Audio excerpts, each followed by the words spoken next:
We hadn't spoken in months before it happened. Her name was Rachel, and we dated for almost 2 years. Things didn't end well. Too much fighting, too much silence.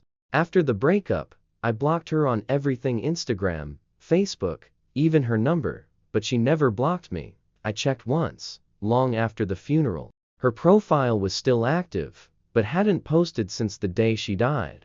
The accident was bad. I didn't go to the funeral. Her mom didn't want me there. That was the end of it. Until last Thursday night at 2:09 a.m. Well, why did you leave me there? I was half asleep, phone face down on the nightstand, when the buzz woke me up. I assumed it was spam until I saw her name. Not unknown. Not a new number. Her name. The same one I'd blocked. I sat up slowly, pulse hammering. I double-checked. Still blocked. And yet, there it was. Rachel. Why did you leave me there? Didn't reply. Instead, I screenshotted it, checked my call logs, then scrolled through my blocked numbers. Her number hadn't changed. My room felt colder than usual, like a draft had crept in, but the window was shut. I turned the phone off and tried to sleep.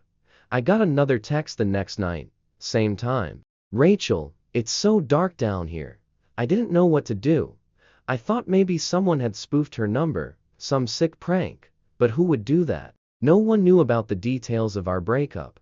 No one had a reason to mess with me like this. I stayed awake the next night. I waited. 2:09 a.m. Buzz. Rachel, you said you'd never stop loving me. I threw the phone across the room. It lit up 2 more times before I worked up the nerve to pick it up again. Rachel, why are you ignoring me? Rachel, I forgive you. At that point, I did something stupid. I texted back. Me. Who is this? What do you want? No response. But 5 minutes later, a photo came through. It was a blurry shot of me taken from outside my bedroom window. I live on the 2nd floor. I didn't sleep. I didn't move. I didn't even breathe right for the next few hours. When the sun finally came up, I packed a bag and drove to my brother's place across town. I didn't tell him the full story, just that I was dealing with some stalker stuff. He offered to let me crash there as long as I needed. That night, I left my phone in the guest room and tried to sleep in the living room. Around 2 a.m. I started hearing faint buzzing. Not a ringtone, of vibration. Like something hidden under the cushions or inside the walls. I followed the sound to the guest room. My phone was glowing on the nightstand. Even though it had been on silent, the screen lit up with a new message. Rachel, you can't hide from me. That was it. Shut the phone off, took the SIM card out, and snapped it in half. The buzzing stopped. For a few days, I actually started to believe it was over. Then last night, something new happened. It wasn't a text this time. It was a FaceTime call. It came through on my iPad, which I hadn't used in over a year. I didn't even realize it was still signed into my old Apple ID. The call lit up the dark room, ringing with that familiar, hollow tone. I stared at the screen. Incoming call from Rachel. I almost declined it. Almost. But I needed to see. I needed to know. I tapped accept. The screen stayed black for a moment. Then it flickered. A dim video feed appeared. Grainy, low light. The camera was facing upward.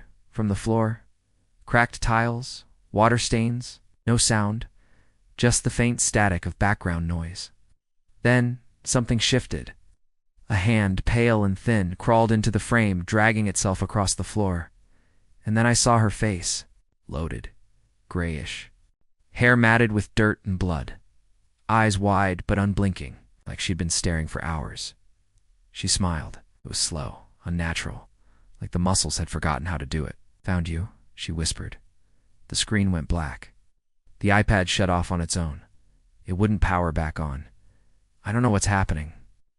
I don't know what to believe anymore. Rachel's buried in Willow Creek Cemetery, 12 miles from here. I checked the obituary. I checked the grave.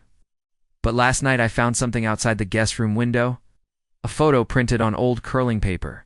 It was a picture of me sleeping. In the background, reflected in the glass, ... was her. Ask ChatGPT.